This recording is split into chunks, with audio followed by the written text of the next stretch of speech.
بسم اللہ الرحمن الرحیم۔ قسط نمبر 445۔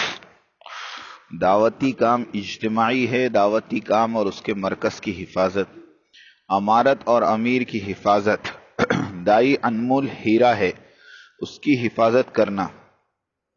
امت مسلمہ میں انفرادیت کی کوئی اہمیت نہیں۔ غیر اصولی پیری مریدی نے 5 ملکوں کا تبلیغی مستقبل تباہ کر دیا۔ دعوتی کام اور اس کا اسلوب۔ الحمدللہ الحمدللہ وحدہ والصلاة والسلام علی من لا نبی بعدہ، اما بعد۔ اجتماعیت کے ساتھ چلنا، ساتھیوں کو ساتھ لے کر چلنا۔ دعوتی کام کا کرنے والا اس دھرتی پر انمول ہیرے کے مانند ہے۔ اس کی قدر کی جائے، اس کی کوتاہیوں کو اور لغزشوں کو پیار اور محبت سے دور کیا جائے، اس کا اکرام کیا جائے، اسے اور سنورنے اور ترقی پانے کے لیے راتوں کو اس کے لیے دعا کی جائے، اس کی غیر حاضری پر حسن ظن کو ملحوظ خاطر رکھا جائے، اس کی خیر خبر لی جائے، اگر کسی مشکل میں ہے تو اسے دور کرنے یا کسی سے دور کروانے کی کوشش کی جائے۔ بہرحال اس کے حال پر کبھی بھی تنہا نہ چھوڑا جائے۔ اپنے ساتھیوں کو دوسروں پر اہمیت دی جائے۔ ایک دفعہ حضور صلی اللہ علیہ وسلم قریش کے رؤسا اور سرداروں کو دعوت دینے میں مشغول تھے کہ ایک نابینا صحابی عبداللہ ابن مکتوم رضی اللہ تعالیٰ نے حاضری کی اجازت مانگی تو آپ نے انہیں نظر انداز کر دیا اور قریش کے لوگوں کو دعوت دینے میں مصروف رہے۔ تب سورہ عبس نازل ہوئی اور اس میں سکھلایا گیا کہ اپنے ساتھی کو دوسروں پر اہمیت دو، اور فرمایا وَأَمَّا مَنْ جَاءَكَ يَسْعَى وَهُوَ يَخْشَى فَأَنْتَ عَنْهُ تَلَهَّى كَلَّا إِنَّهَا تَذْكِرَةٌ فَمَنْ شَاءَ ذَكَرَ۔ ترجمہ مختصراً یہ کہ اور جو شخص تمہارے پاس آتا ہے اور وہ ڈر بھی رہا ہے تو اس سے بے رخی کرتا ہے، تو اس سے بے رخی کرتا ہے، یہ ٹھیک نہیں ہے۔ قرآن تو نصیحت کی چیز ہے، جو چاہے اس سے نصیحت حاصل کرے، یعنی اپنے ساتھیوں کی حوصلہ افزائی کی جائے، نہ کہ ان سے بے رخی برتی جائے۔ ان آیات سے یہ بات واضح ہوتی ہے کہ دعوت و تبلیغ میں کسی کو خاص مقام نہ دینا چاہیے، بلکہ اصحاب حیثیت اور بے حیثیت، مالدار اور غریب، اہل علم اور عامی، حاکم اور محکوم، چھوٹے بڑے، سب کو یکساں اہمیت دی جائے اور سب کو مشترکہ خطاب کیا جائے۔ اللہ تعالیٰ جس کو چاہے گا اپنی حکمت بالغہ کے تحت ہدایت سے نوازے گا۔ اس واقعے میں طبقے واری کام کا اعلانیہ رد ہے۔ اسی طرح اپنی ذات سے بھی ساتھیوں کو دور نہ رکھیں۔ حضرت موسیٰ علیہ السلام کا کوہ طور والا واقعہ۔ حضرت موسیٰ علیہ السلام اپنی امت کو پیچھے چھوڑ کر دوڑتے ہوئے اپنے رب کی طرف چل پڑے۔ اللہ تعالیٰ نے فرمایا وَمَا أَعْجَلَكَ عَنْ قَوْمِكَ يَا موسیٰ، اے موسیٰ تجھے اپنی قوم سے صرف صرف نظر کروا کر کون سی چیز جلدی لے آئی؟ کہا کہ وہ لوگ بھی میرے پیچھے ہی پیچھے ہیں، اور میں نے اے رب تیری طرف جلدی اس لیے کی کہ تو خوش ہو جائے۔ اللہ تعالیٰ نے فرمایا ہم نے تیری قوم کو تیرے پیچھے آزمائش میں ڈال دیا اور انہیں سامری نے بہکا دیا۔ ابن کثیر کی روایت۔ حضرت جی مولانا سعد صاحب کے بیان پر مفتی ابوالقاسم صاحب کے 2 اعتراضات۔ اس مسئلے میں مفتی ابوالقاسم صاحب دامت برکاتہم نے مولانا سعد صاحب پر 2 اعتراضات فرمائے۔ ایک یہ کہ قوم بنی اسرائیل مشیت الہی سے گمراہ ہوئی، موسیٰ علیہ السلام کے چھوڑ کر جانے سے نہیں، اور جو لوگ یہ تفسیر بیان کیے ہیں کہ قوم بنی اسرائیل کی گمراہی موسیٰ علیہ السلام کی مفارقت سے ہوئی، وہ تفسیر ہماری نظر میں مرجوح ہے۔ دوسرا اعتراض یہ فرمایا کہ قیام طور کے زمانے میں تبلیغی عمل مفقود رہا، جس کی وجہ سے قوم گمراہ ہوئی۔ پہلی بات کو ایک عرصے دراز کے بعد مفتی ابوالقاسم صاحب دامت برکاتہم نے بالآخر مان لیا، اس وجہ سے کہ کئی علماء کرام نے مفتی صاحب کے موقف کو دلائل کے ساتھ رد کیا۔ اب رہا دوسرا اعتراض کہ قیام طور کے دوران حضرت موسیٰ علیہ السلام سے دعوتی کام نہ ہو سکا۔ اس مسئلے میں مفتی صاحب ایک غیر منطقی سوال کرتے ہیں کہ قیام طور کے زمانے میں حضرت موسیٰ علیہ السلام نے دعوتی کام نہیں کیا، یہ کہاں لکھا ہوا ہے؟ اس کا سیدھا سا جواب ہم نے گزشتہ قسطوں میں بھی دیا تھا اور آج پھر ہم اسے دہراتے ہیں۔ وہ یہ کہ فرض کر لیں کہ اگر حضرت مفتی ابو القاسم صاحب نعمانی دامت برکاتہم نے عمرے کے لیے 6 ہفتے کی چھٹی لی اور حرمین میں تشریف فرما رہے اور دارالعلوم کا آفس بالکل بند رہا اور وہاں 6 ہفتوں تک کوئی کام نہیں ہوا، اس لیے کہ ایک ہی وقت میں حضرت مفتی صاحب 2 کام کیسے بجا لا سکتے ہیں؟ اب اگر کوئی دوسرے مفتی صاحب یہ دعویٰ کرے کہ خبردار، اگر کسی نے یہ کہا کہ دوران عمرہ مفتی صاحب کا آفس بند رہا اور آپ نے اپنا کام نہیں کیا تو ہم اسے الزام تراشی کہیں گے۔ حضرت مفتی صاحب نے عمرے کے دوران دارالافتاء وغیرہ کی ذمہ داری پوری طرح سے نبھائی ہے۔ اب آپ لوگ خود بتائیے کہ یہ دعویٰ کوئی کیسے قبول کرے گا؟ رہا حضرت ہارون علیہ السلام کا تخلف کا معاملہ کہ وہ نبی ہونے کے ساتھ ساتھ موسیٰ کے خلیفہ بھی تھے، تو اس میں کسی شک کی کوئی گنجائش نہیں، بلکہ قرآن مجید کے بیان کے مطابق قوم اتنی سخت نکلی کہ حضرت ہارون علیہ السلام کو قتل کرنے کے در پہ ہو گئی تھی، اور ہارون علیہ السلام کو یہ کہنا پڑا کہ وقادو یقتلوننی، وہ تو مجھے مار ڈالنے والے تھے۔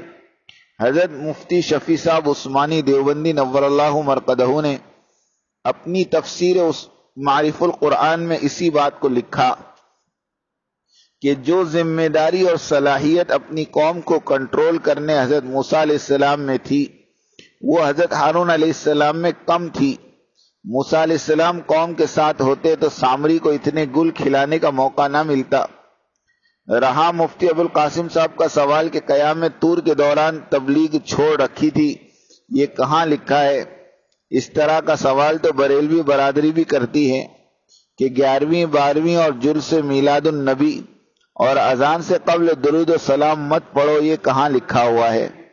بہرحال یہ ایسا غیر منطقی سوال ہے کہ جس کا جواب حکیم لقمان کے پاس بھی شاید نہ ملے۔ رہی بات قدرت کے تکوینی نظام کی کہ اللہ نے یہ حکم دیا تھا کہ طور پر آؤ اور یہاں رہو وغیرہ، تو یہ نظام تکوینی کو اس قضیے سے جوڑ کر اپنی بات منوانا منطقی دلیل تو ہو سکتی ہے، مگر شرعی دلیل ہرگز نہیں بن سکتی۔ ہمیں پوری امید ہے کہ جس طرح حضرت مفتی صاحب پہلے اعتراض سے صرف نظر فرما چکے ہیں، اسی طرح اس دوسرے اعتراض پر بھی نظر ثانی فرمائیں گے۔ فائدہ: اصل واقعہ یہ ہے کہ بنی اسرائیل اللہ کے حکم سے سمندر پار کیے، فرعون اور اس کی فوج غرق ہوئی۔ اللہ تعالیٰ نے حضرت موسیٰ علیہ السلام اور ان کی قوم کے ذمہ داروں کو بلایا طور پر، سب چلنے لگے اور موسیٰ علیہ السلام جلدی سے پہنچ گئے۔ قوم پیچھے رہ گئی، سامری نامی آدمی نے بچھڑا بنا لیا اور سب کو پجوا دیا۔ ابن کثیر: کوئی مسلمان حضرت انبیاء علیہ السلام کی شان میں ادنا سی گستاخی بھی نہیں کر سکتا، خاص کر داعی اللہ جس کا اوڑھنا بچھونا ہی دعوتی کام ہو، وہ بھلے اس طرح کی گستاخی کیوں کر سکتا ہے؟ حقائق بیان کرنا گستاخی نہیں ہے۔ حضرت آدم علیہ السلام کا جنت سے نکالے جانے کا قصہ ہر مسلمان کہتا سنتا ہے، گستاخی کے لیے نہیں بلکہ عبرت کے لیے، سبق سیکھنے کے لیے بیان کیے جاتے ہیں۔ فائدہ: دعوتی کام کرنے والے اپنے ساتھیوں سے ہمیشہ جڑے رہیں، حتیٰ کہ خود کے فائدے اور ترقی روحانی کے لیے بھی کسی شیخ کی اجازت اور خلافت کو بھی خاطر میں نہ لائے۔ حضرت مولانا سعید احمد خان صاحب نور اللہ مرقدہ فرماتے تھے کہ چاہوں تو عرب اور عجم سے بیعت لے لوں اور وقت کا بڑا شیخ بن جاؤں، مگر میں ایسا کبھی نہیں کروں گا۔ الیاسی نسبت پر اٹھاؤں اور الیاسی نسبت پر ہی مروں گا، نور اللہ مرقدہ۔ اصل دعوتی کام تو وہی ہے جو نہج صحابہ پر ہو، اور واللہ نہج صحابہ مروجہ خلافت اور اجازت کے لوازمات سے اکثر پاک تھا۔ حافظ محمد پٹیل صاحب رحمۃ اللہ علیہ نے لندن مرکز کے قیام کے دوران مجھ سے فرمایا کہ لوگ مجھ سے بیعت کرنا چاہتے ہیں اور میرے پاس کسی کی خلافت نہیں ہے۔ میں نے عرض کیا کہ مرکز نظام الدین کو چٹھی لکھیے، پھر اچانک چند دنوں بعد بیعت لینا شروع فرما دیا۔ اس بغیر مشورے والی بیعت اور خلافت کا اثر یہ ہوا کہ انتقال پر حافظ صاحب نے اپنے بیٹے مولوی سعید کو اپنا جانشین اور خلیفہ بنا دیا، اور مولوی سعید عالمی شورا UK کے ذمہ دار بنا دیے گئے، اور انہوں نے اپنی پیری کو استعمال کر کے UK، پرتگال، البانیہ، پاناما وغیرہ والوں کو مرکز نظام الدین کے دعوتی کام سے کاٹ دیا۔ اگر یہ خلافت ہاتھ نہ لگتی تو ایک نہایت نیک اور شریف آدمی تھے، اور دینی کام میں مشغول رہتے، تبلیغی بحران کا یہ عذاب غیر محسوس طریقے پر ان سارے لوگوں کے حصے میں لکھا جا رہا ہے۔ جانشین مولوی سعید صاحب، ان کے پیر حافظ پٹیل صاحب، اور وہ بڑے پیر صاحب جنہوں نے حافظ پٹیل صاحب مرحوم کو خلافت عطا کی، یہ سب ان فسادات کی بابت اللہ تعالیٰ کے یہاں ذمہ دار ہوں گے۔ ہمیں حیرت اس بات پر ہے کہ 2 ہفتے پہلے تک حافظ پٹیل صاحب مرحوم کے پاس بالکل خلافت نہیں تھی، اور 2 ہفتے بعد ڈیسبری میں ماہانہ مشورے میں فرمایا کہ میں نے بیعت لینا شروع کر دیا۔ تعجب در تعجب تو اس شیخ پر ہے کہ جس نے آنن فانن بیعت بھی لے لی اور اجازت اور خلافت کی خلعت سے بھی نواز دیا۔ کیا اتنی سستی ہو گئی خلافتیں؟ حضرت تھانوی نور اللہ مرقدہ جیسی ہستی کہ جن کی روحانیت اور توجہات کا یہ عالم تھا کہ دیکھتے ہی دیکھتے بندہ عارف باللہ ہو جاتا تھا، اس کے باوجود وہ کسی کو خلافت اس وقت تک نہیں دیتے تھے جب تک کہ اس کا نفس خود کو بھنگی سے بھی بدتر ماننے پر تیار نہ ہو جاتا، اور اس کے لیے 10-20 سال تو لگ ہی جاتے تھے۔ شاید حضرت تھانوی قدس سرہ سے بھی بڑا کوئی شیخ ہوگا جس کی ایک نگاہ حافظ پٹیل صاحب رحمۃ اللہ علیہ کو سارے منازل سلوک طے کرا دیے ہوں اور خلافت کے لائق بنا دیے گئے ہوں۔ صحابہ کا تصوف اور سلوک، صحابہ کرام کا سلوک یہی تھا کہ ہر سالک اپنی ذات سے عمومی طور پر داعی اللہ ہو اور عمومی دعوت و فکر کی محنت سے آراستہ ہو۔ ان میں کا کوئی فرد اگر خلوت اور رہبانیت کی تمنا کرتا تو ان کے مربی اور مرشد آقا نامدار حضرت محمد صلی اللہ علیہ وسلم کی طرف سے ارشاد ہوتا، لا رہبانیت فی الاسلام فالرہبانیت فی الاسلام الجہاد فی سبیل اللہ۔ دین اور اسلام میں رہبانیت، خلوت اور ترک دنیا والا عمل نہیں ہے، البتہ اسلامی رہبانیت جلوت اعلی کلمت اللہ کے لیے جد و جہد کرنا ہے۔ دعوت سے پہلے خلوت۔ باب کیف بدأ الوحی، کتاب الدعوہ، صحیح البخاری۔ عن عائشہ رضی اللہ تعالی عنہا۔ ترجمہ: نبوت سے پہلے حضرت محمد صلی اللہ علیہ وسلم غار حرا میں خلوت فرمایا کرتے تھے، 1 ہفتہ، 2 ہفتے، اور حضرت خدیجہ رضی اللہ تعالی عنہ توشہ باندھ کر دیا کرتی تھی۔ جب کھانا ختم ہو جاتا تھا تو آپ صلی اللہ علیہ وسلم پہاڑ سے نیچے تشریف لاتے تھے۔ فائدہ: اس عبادت یعنی خلوت کا نام تحنس تھا جسے عربی میں تعبد کہا جاتا ہے۔ جب نبوت کا تاج سر پر رکھا گیا اور خاتم الانبیاء بنا دیے گئے تو پھر کبھی خلوت کا نہ موقع ملا اور نہ ہی کسی صحابی کو اس عمل کا حکم دیا۔ فائدہ: صحابہ کا 100% مجمع مردوں اور عورتوں کا دین کی دعوت ہی کو اپنی زندگی کا مقصد بنایا ہوا تھا، یہاں تک کہ دعوتی کام ان کی پہچان بن گیا تھا۔ صحابہ کرام علوم کے آفتاب تھے مگر پہچانے جاتے تھے بدری اور احدی کے نام سے۔ قومی آن بان شان اور قومی جاہ و جلال کے مالک تھے مگر ملقب تھے تو مہاجرین اور انصار کے نام سے۔ ان کی اس مخلصانہ دعوتی محنت کی وجہ سے کفر ذلیل و خوار رہتا تھا، اسے کسی محفل میں داد نہیں ملتی تھی، چرچا تھا تو فقط محمدیوں کا۔ مدینے کی گلی میں یہودی راہب کو ٹھوکر لگی، سر پکڑ کر بیٹھ گیا اور منہ سے آہ نکلی اور کہا، واہ محمدی، یعنی اے محمدی تو کدھر کھو گیا؟ ساتھیوں نے کہا، چوٹ پیر کو لگی اور تو مسلمان کے نام کی دہائی دے رہا ہے۔ کہنے لگا، اگر اس راستے سے محمدی گزرا ہوا ہوتا تو یہ پتھر راستے میں نہ پڑا ہوا ہوتا اور مجھے ٹھوکر نہ لگتی، اس لیے کہ ان کے نبی کی تعلیم یہ ہے کہ راستے سے گزرو تو درمیان میں سے تکلیف دہ چیزیں ہو تو کنارے کر دو۔ اس گلی کی بدنصیبی یہ ہے کہ صبح سے لے کر اب تک کوئی محمدی ادھر سے نہیں گزرا اور مجھے ٹھوکر لگ گئی، اگر وہ گزرا ہوتا تو وہ پتھر درمیان سڑک پڑا ہوا نہ ہوتا۔ ہم تو نکالے ہی گئے تھے لوگوں کی نفع رسانی کے لیے۔ دینی برکتیں متعدی ہوا کرتی ہے۔ خیر القرون کا دور، خیر القرون کے دور میں اپنی عبادت، اپنی ریاضت، اپنا مدرسہ، اپنا دین، اپنا اسلام کا تصور ہی نہیں تھا، بلکہ سارے کام اجتماعی مشورے کے ساتھ مربوط تھے۔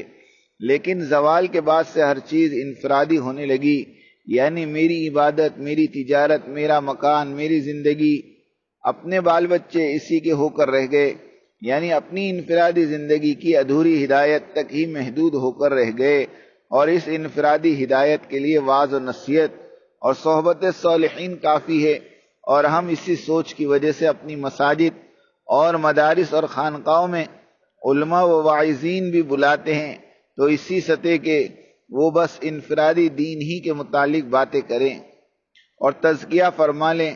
یہی ہوتا رہا ہے، اور 2 گھنٹے کی بیان کی کیسٹ میں صرف اپنے اکابرین کی باتیں، حضرات صحابہ کی سیرت اور دعوتی قربانیوں کا کوئی تذکرہ نہیں، العیاذ باللہ۔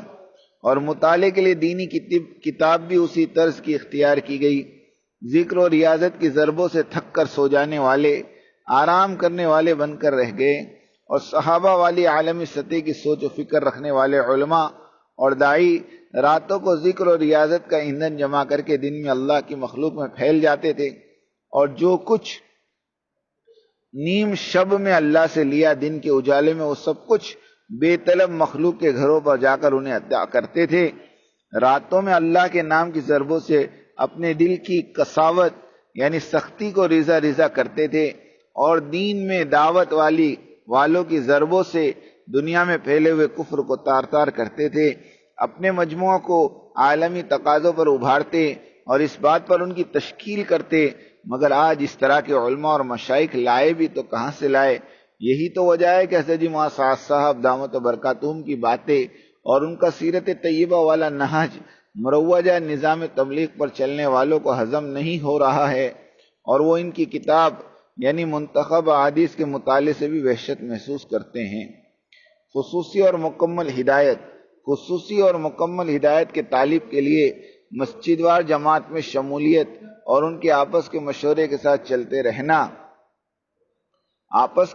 کے ساتھ چلنا، تشکیل، تفقد، خروج اور آنے والی جماعتوں کی نصرت، اس طرح کی پوری ترتیب کی ضرورت ہوتی ہے، تب کہیں جا کر بندہ دعوتی کام پر کھڑا ہو سکتا ہے، اور یہ مکمل اور محقق ہدایت ہے۔ ہدایت اگر صرف دین پر چلنے کی مقصود ہوتی تو اتنی اس محنت کی ضرورت نہیں تھی۔ یہاں ہدایت سے مراد وہ ہدایت ہے جو بندے کو کار نبوت پر کھڑا کر دے، اور انسانیت کے غم اور فکر میں لگنا اور دوسروں کو لگانا مقصود بن جائے۔ اس میں ہجرت، نصرت، دعوت اور خدمت، ذکر اور عبادت سب کچھ ملے گا، وہ بھی عمومیت کے ساتھ چلتے رہنے پر۔ نہج صحابہ میں افراد نہیں ابھرتے، اگر کسی فرد کے ابھرنے کی شکلیں نظر بھی آتی ہیں تو اسے وقتی طور پر معزول کر دیا جاتا ہے۔ حضرت عمر رضی اللہ تعالیٰ عنہ نے حضرت خالد بن ولید رضی اللہ تعالیٰ عنہ کو، جو 100 غزوات کے فاتح تھے، وقتی طور پر معزول کر دیا تھا، اس لیے کہ لوگوں کی انگلیاں اپنی یا اپنے کسی ساتھی کی طرف اٹھنے لگی، اور لوگ یہ گمان کرنے لگے کہ یہ کام انہیں کی وجہ سے چل رہا ہے، تو اسے وقتی طور پر کنارے لگا دیا جائے۔ مولانا ابراہیم صاحب دیولہ دامت برکاتہم کو اللہ تعالیٰ کی قدرت نے مرکز نظام الدین سے نکال کر کنارے لگا دیا، اس لیے کہ تبلیغ والے یہی یقین رکھنے لگے تھے کہ ان کے بغیر تبلیغ نہیں، اور خود ان کا بھی یہی مزاج بن گیا تھا۔ اور اگر یہ شبہ اپنی خود کی ذات سے متعلق ہو تو چاہیے کہ خود کو بھی کچھ روز کے لیے گمنامی میں ڈال دیں، اسی میں خود کی حفاظتیں اور ساتھیوں کی بھی اور کام کی بھی۔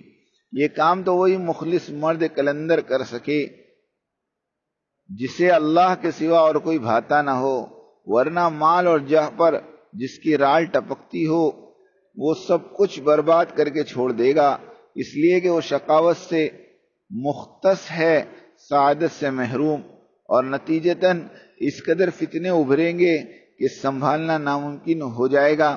حضرات صحابہ لاکھوں کی تعداد میں تھے، لیکن کسی نے اپنی پیری اور اپنی بزرگی کا نعرہ نہیں لگایا، اور نہ ہی کسی کو اپنی اذیت اپنی ذات سے جوڑا، بلکہ وہ تو اپنے آپ کو چھپانے والے تھے۔ فنا فی اللہ ہستیاں تھی، ان کا وجود رحمت اور موت ہدایت کا سبب تھی۔ رضوان اللہ تعالی مجمعین۔ اطاعت امیر اور اجتماعیت، ومن یطع الرسول فقد اطاع اللہ، اور اس رسول صلی اللہ علیہ وسلم کی جو اطاعت کرے اس نے اللہ کی فرما برداری کی۔ فائدہ، رسول بھیجا ہی اس لیے جاتا ہے کہ اس کی اطاعت کی جائے۔ جس اہتمام سے اللہ کی ذات کو مانا جاتا ہے اسی قدر اہتمام سے رسول کی بات بھی مانی جائے گی۔ اللہ تعالیٰ تو القیوم ہے، ہمیشہ رہنے والی ذات کہ جس کو کبھی بھی فنا نہیں۔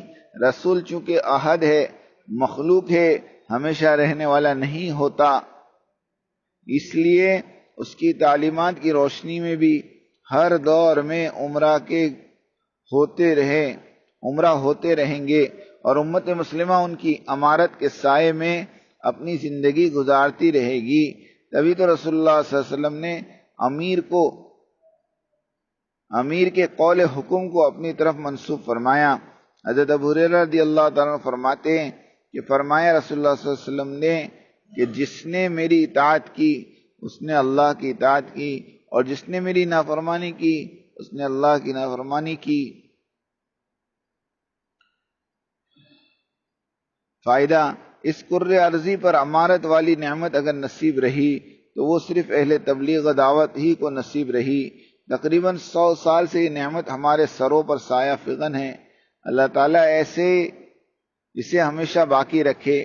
اس دنیا میں بڑی بڑی تحریکیں دین کے نام سے اٹھی، مثلاً مودودی صاحب کی جماعت اسلامی 100% پڑھے لکھے لوگوں کی جماعت ہے، اور اسی طرح کی دیوبندی برادری ہے، علم دین سے لبریز ہے، مگر نظام امارت اور اس کی برکات سے یکسر محروم ہیں۔ کاش یہ تینوں گروپ ایک امارت کے سائے تلے ہو جائیں تو امت کی اجتماعیت کی ایک اعلیٰ شکل بن جائیں۔ جب شکل وجود میں آ جاتی ہے تو پھر اللہ تعالیٰ اپنے فضل سے اس میں روح بھی نکالتا ہے، اس میں روح بھی پھونک دیتے ہیں۔ اجتماعیت کے ماحول میں لیا گیا ایک سانس انفرادی وقت میں گزاری ہوئی صدیوں کی عمر سے افضل اور بہتر ہے۔ 100 سال قبل میوات کے چند دیہاتوں سے اٹھنے والی یہ اجتماعیت والی فکر ساری دنیا کو لپیٹ میں لے لے گی، کسی نے سوچا بھی نہیں ہوگا۔ ساری دنیا میں تو ایک ہی نام، ایک ہی محنت، ایک ہی ترتیب، ایک ہی رخ اور ایک ہی مرکز۔ یہ اللہ تعالیٰ کی عطا نہیں تو اور کیا ہے؟ شیاطین نما منتشرین ہر لمحے اس فکر میں لگے ہوئے ہیں کہ اس اجتماعیت والی امارت کی مشعل کو گل کر دیں اور بجھا دیں اور ختم کر دیں۔ نت نئے اشکالات، نئے معتقدات، نئی اصطلاحات گھڑی جا رہی ہیں، محض اس لیے کہ یہ سلسلہ امارت اور اس کی برکتوں سے امت مسلمہ کو محروم کر دیا جائے۔ اور اس کار خیر میں وہ حضرات متحرکہ ہیں کہ جن کے بڑوں نے اس سے ہماری ذمہ داری نور اللہ حضرت نانوتی اور حضرت گنگوہی رحمہم اللہ انگریزوں کے خلاف نبر و آزما ہونے کے لیے راتوں رات ایک غیر معروف اور دیہاتی قسم کے سیدھے سادے بزرگ یعنی امداد اللہ صاحب کو امیر مان کر بیعت کرے اور اپنی مہم کا آغاز کر دیا، اور پھر امیر محترم امداد اللہ مہاجر مکی سے حضرت حاجی امداد اللہ مہاجر مکی رحمۃ اللہ علیہ ماخوذ السوانح امام القاسم علی اکبر گیلانی اور مولانا مناظر احسن گیلانی دینی ضرورت کے تحت راتوں رات امیر و امارت کو وجود بخشنے والوں کے نام لیوا مفتی محمد زید صاحب سہارنپوری 100 سالہ امارت تبلیغ و دعوت کو ملیا میٹ کرنے پر تلے ہوئے ہیں، اور دیگر علماء کرام اس کار خیر میں مفتی زید صاحب کی پشت پناہی کر رہے ہیں، سرپرستی فرما رہے ہیں۔ العمام ثم العمام، الامان فکر تو یہ ہو رہی ہے کہ ساری انسانیت کو اللہ سے جوڑے، اور اللہ سے جوڑنے کے لیے دعوت و تبلیغ کی محنت کی جائے، اور محنت ایک امیر کی تابع بن کر کی جائے۔ گزشتہ میسیجز میں ہم نے پورے دلائل کے ساتھ مولانا محمد سعد صاحب کو موجودہ امیر ہونے کو ثابت کیا ہے۔ سارے احباب دعوت و تبلیغ سے یہی التجا کہ ادھر ادھر کی باتوں پر توجہ نہ دے، جو بھی مرکز اور امارت کے خلاف بولے اسے نہ مانو۔ یہ کہنے والے ایک باغی مافیا ہیں جن کے پیشوا جناب احمد لاڈ صاحب اور ان کے آدھا درجن گجراتی اور پاؤ درجن علی گڑھی پروفیسرز اور ایک عدد فاروق بنگلور ہے۔ یہ مافیا دعوت و تبلیغ کو بدنام کرنے کی نامراد محنت میں لگا ہوا ہے، اور یہ سب مرکز نظام سے بھاگے ہوئے لوگ ہیں۔ رائیونڈ مرکز کے ذمہ داران کی شرعی ذمہ داری، جس قدر دعوتی کام کا پھیلاؤ ہوگا دعوتی امیر کی امارت کا دائرہ بھی اسی قدر وسیع تر ہوگا۔ حضرت مولانا الیاس صاحب رحمۃ اللہ علیہ کے وقت میں دعوتی کام مختصر اور علاقہ محدود تھا. جیسے جیسے وقت نکلتا گیا دعوتی کام پھیلتا رہا. اب تقریباً 201 ملکوں میں کام ہو رہا ہے. باقی 40-50 چھوٹے چھوٹے جزیرے باقی ہیں جہاں کوئی مسلمان آباد نہیں، ورنہ وہاں بھی جماعتیں پہنچ جاتی. حضرت جی مولانا محمد سعد صاحب کی امارت کا دائرہ تقریباً دنیا تمام کو احاطے کیے ہوئے ہیں. جس ملک میں بھی اجتماعات ہوں گے اپنے امیر کی منشا اور اس کی اجازت سے ہوں گے، تب تو وہ دعوتی اجتماع متصور ہوگا. اس میں شرکت اجر دلوائے گی، اور اگر ایسا نہیں ہوا تو وہ اجتماع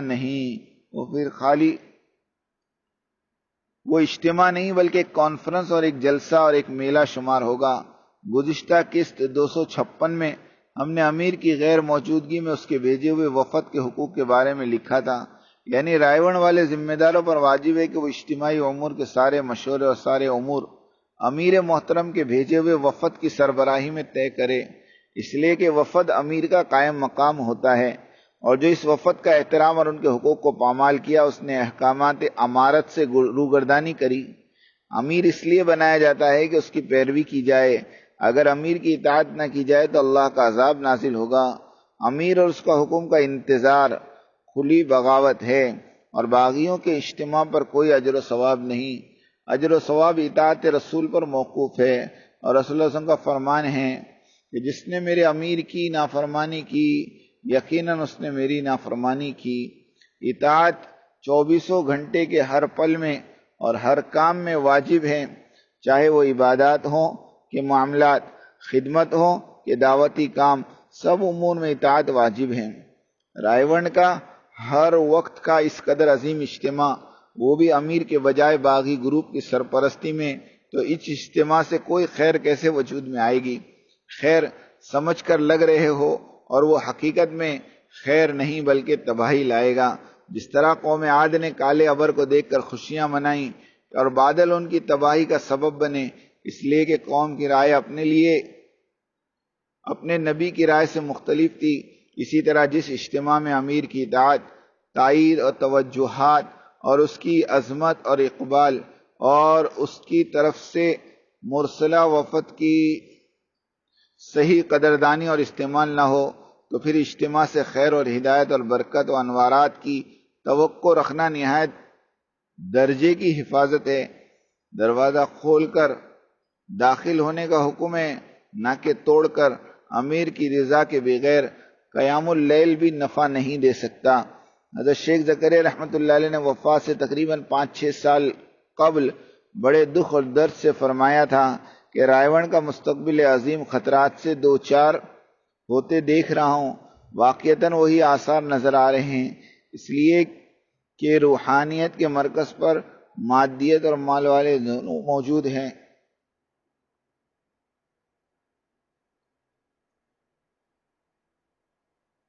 امیر کی رضا کے بغیر قیام اللیل بھی نفع نہیں دے سکتا. حضرت شیخ زکریا رحمۃ اللہ علیہ نے وفات سے تقریباً 5-6 سال قبل بڑے دکھ اور درد سے فرمایا تھا کہ رائے ون کا مستقبل عظیم خطرات سے دوچار ہوتے دیکھ رہا ہوں. واقعتاً وہی آثار نظر آ رہے ہیں، اس لیے کہ روحانیت کے مرکز پر مادیت اور مال والوں کا قبضہ ہو چکا ہے. جس مرکز کا مقدر ظلم اور استبداد والوں کے ہاتھ میں ہو تو اس کا اللہ ہی محافظ ہے. کوئی سلیقے مند شورا ہو، کوئی مخلص علماء کا عملہ ہو، شب بیداروں اور آنسو بہانے والوں کی خاصی تعداد ہو، مرکز نظام الدین اور امیر عالم حضرت جی مولانا سعد صاحب کی بات چلائی جا رہی ہو، تب تو اللہ کو بھی پیار آئے گا اور قوموں کی اور ملک والوں کی تقدیر بدلے گی. ابھی وقت ہے، توبہ کر لو اور رجوع کر لو نظام الدین مرکز کی طرف. کہاں تک مارے پھرتے رہو گے، تھک جاؤ گے، منزل تک نہیں پہنچ جاؤ گے. کسی یکجائی سے اب عہد غلامی کر لو، ملت احمد مرسل کو مقامی کر لو. توفیق اللہ کے ہاتھ میں ہے. وآخر دعوت السلام علیکم ورحمۃ اللہ وبرکاتہ. شبہات کے ازالے پیج کو سبسکرائب کریں اور بیل آئیکن دبائیں سب سے پہلے